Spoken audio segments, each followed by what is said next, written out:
നമസ്കാരം. നിയമസഭാ തെരഞ്ഞെടുപ്പിന് തൊട്ടു മുൻപ് പുതിയ പ്രചാരണ മുദ്രാവാക്യവുമായി ഇടതുമുന്നണി. മറ്റാരുണ്ട് LDF അല്ലാതെ എന്നാണ് മുദ്രാവാക്യം. LDF സർക്കാർ നടപ്പിലാക്കിയ പദ്ധതികളും മുദ്രാവാക്യത്തോടൊപ്പം ചേർത്തിട്ടുണ്ട്. വയനാടിന് ലോകോത്തര ടൗൺഷിപ്പ് നൽകാൻ LDF അല്ലാതെ മറ്റാരുണ്ടെന്നാണ് ഒരു പ്രചാരണ മുദ്രാവാക്യം. കേരളത്തിൽ തങ്ങൾ നടപ്പിലാക്കിയെന്ന് LDF അവകാശപ്പെടുന്ന വികസന പ്രവർത്തനങ്ങളും അടിസ്ഥാന സൗകര്യ വികസനത്തിലെ കൈവരിച്ച നേട്ടങ്ങളും എടുത്തു പറഞ്ഞാണ് പ്രചാരണം. CPM ഫേസ്ബുക്ക് പേജിലൂടെയാണ് പുതിയ തെരഞ്ഞെടുപ്പ് പ്രചാരണ മുദ്രാവാക്യം പുറത്തിറക്കിയത്.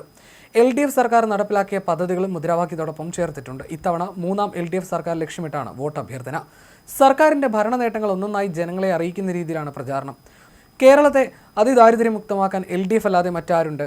എല്ലാവർക്കും വീടുകൾ നൽകാൻ മറ്റാരുണ്ട് LDF അല്ലാതെ? എല്ലാവർക്കും തൊഴിൽ നൽകാൻ മറ്റാരുണ്ട് LDF അല്ലാതെ? എല്ലാവർക്കും സ്വന്തമായി ഭൂമി നൽകാൻ മറ്റാരുണ്ട് LDF അല്ലാതെ? എല്ലാ സർക്കാർ ആശുപത്രികളും ലോകോത്തരമാക്കാൻ മറ്റാരുണ്ട് LDF അല്ലാതെ? എന്നിങ്ങനെ പോകുന്നു ചില മുദ്രാവാക്യങ്ങൾ. വാഗ്ദാനങ്ങൾ വെറും വാക്കുകളല്ലെന്നും മറിച്ച് യാഥാർത്ഥ്യമാക്കിയ പദ്ധതികളാണെന്നും ഓരോ പോസ്റ്ററുകളിലൂടെയും LDF അവകാശപ്പെടുന്നു. പ്രളയവും മഹാമാരിയും തളർത്താത്ത കേരളത്തിന്റെ ഇച്ഛാശക്തിയെ വികസനത്തിന്റെ പുതിയ വേഗത്തിലേക്ക് നയിക്കാൻ കഴിഞ്ഞുവെന്ന ആത്മവിശ്വാസത്തിലാണ് LDF ജനവിധി തേടുന്നത്. വരാനിരിക്കുന്ന തെരഞ്ഞെടുപ്പിനെ മുൻനിർത്തി സംസ്ഥാനത്തുടനീളം വിപുലമായ പ്രചാരണ പരിപാടികളാണ് LDF ആസൂത്രണം ചെയ്തിരിക്കുന്നത്.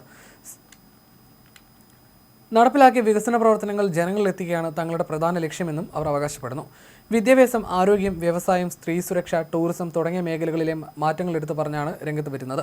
വികസന തുടർച്ചയ്ക്കായി ജനങ്ങൾ LDFന് നിൽക്കുമെന്ന പ്രതീക്ഷയാണ് പ്രചാരണത്തിൽ LDF പങ്കുവെക്കുന്നത്.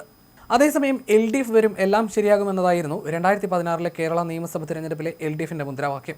2016 തെരഞ്ഞെടുപ്പിൽ UDF സർക്കാരിനെതിരെ ഉണ്ടായിരുന്ന ഭരണവിരുദ്ധ വികാരം മുതലാക്കാൻ LDF ഈ മുദ്രാവാക്യം ഉപയോഗിച്ചിരുന്നു. അഴിമതി, വിലക്കയറ്റം, ബാർ വിവാദം, ക്രമസമാധാന പ്രശ്നങ്ങൾ തുടങ്ങിയ വിഷയങ്ങളിൽ ജനങ്ങൾക്കിടയിലുണ്ടായിരുന്ന അതൃപ്തി പ്രതിഫലിപ്പിക്കുന്നതായിരുന്നു അന്നത്തെ LDFന്റെ വാചകം. അക്കാലത്ത് പ്രശ്നങ്ങൾക്കൊരു പരിഹാരം എന്ന നിലയിലായിരുന്നു ഇടതുപക്ഷം ഇത്തരമൊരു മുദ്രാവാക്യം മുന്നോട്ട് വെച്ചത്. സോഷ്യൽ മീഡിയ വലിയ രീതിയിൽ സ്വാധീനം ചെലുത്തിയ തെരഞ്ഞെടുപ്പിൽ ഈ മുദ്രാവാക്യം ഏറെ ശ്രദ്ധിക്കപ്പെട്ടു. ഫേസ്ബുക്ക്, വാട്സപ്പ് വഴി ഇത് അതിവേഗം ജനങ്ങളിലേക്കും എത്തി. പല ട്രോളുകളിലും പിന്നീട് തമാശ രൂപേണയും ഈ മുദ്രാവാക്യം ഉപയോഗിക്കപ്പെട്ടു. പിന്നീട് സർക്കാർ അധികാരത്തിൽ വന്നതിന് ശേഷം പല വിഷയങ്ങളിലും നൽകിയ വാഗ്ദാനങ്ങൾ പാലിക്കപ്പെട്ടില്ല എന്നാരോപിച്ച് രാഷ്ട്രീയ എതിരാളികൾ ഈ മുദ്രാവാക്യത്തെ പരിഹസിക്കാറുണ്ട്. ശരിയാക്കി എന്ന് തമാശ രൂപേണ പറയുന്നതും ഇതിന്റെ ഭാഗമായിട്ടായിരുന്നു. അതിനിടെ യുവാക്കളെ ആകർഷിക്കുന്നതിനായി റാപ്പർ വേടന ആലപിച്ച കാത്തിരുന്ന കാലമേ എന്ന് തുടങ്ങുന്ന പ്രചാരണ ഗാനവും നേരത്തെ പുറത്തിറക്കിയിരുന്നു. ഒന്നായി തുടരാം നവകേരളത്തിലേക്ക് എന്ന ടാഗ് ലൈനോടെയുള്ള ഈ ഗാനം സോഷ്യൽ മീഡിയയിൽ വലിയ ചർച്ചയായിരുന്നു. പെൺ പോരാട്ടത്തിന് LDF സർക്കാർ 3.0 എന്ന ആശയത്തോടെ വനിതാ ദിനത്തിലാണ് ഭാവന ഉൾപ്പെട്ട വീഡിയോയും പുറത്തുവിട്ടത്. അതേസമയം സ്ഥാനാർത്ഥി നിർണയ ചർച്ചകളും LDFൽ പുരോഗമിക്കുകയാണ്.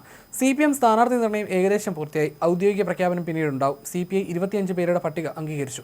ഔദ്യോഗിക പ്രഖ്യാപനം പിന്നീട് നടത്തും. കേരള കോൺഗ്രസ് എമ്മിന്റെ 13ാം സീറ്റിൽ ഇതുവരെ CPM ഉറപ്പ് നൽകിയിട്ടില്ലെന്ന അതൃപ്തി അവർക്കുണ്ട്. മുഖ്യമന്ത്രിയുമായി കേരള കോൺഗ്രസ് ചെയർമാൻ ജോസ് കെ മാണി കൂടിക്കാഴ്ച നടത്താൻ താൽപ്പര്യപ്പെട്ടെങ്കിലും അതുണ്ടായില്ല. ഇതിനിടെ RJD ഒരിക്കൽ കൂടി ഉഭയകക്ഷി ചർച്ച നടത്തണമെന്ന് അഭ്യർത്ഥിച്ച് LDF കൺവീനർ TP രാമകൃഷ്ണൻ കത്ത് നൽകി. NCPയിൽ AK ശശീന്ദ്രന്റെ സ്ഥാനാർത്ഥിയെ ചൊല്ലിയുള്ള തർക്കം തുടരുകയാണ്. സ്ഥാനാർത്ഥി ശശീന്ദ്രൻ അല്ലെങ്കിൽ എലത്തൂർ നൽകാൻ CPM തയ്യാറായിട്ടില്ല.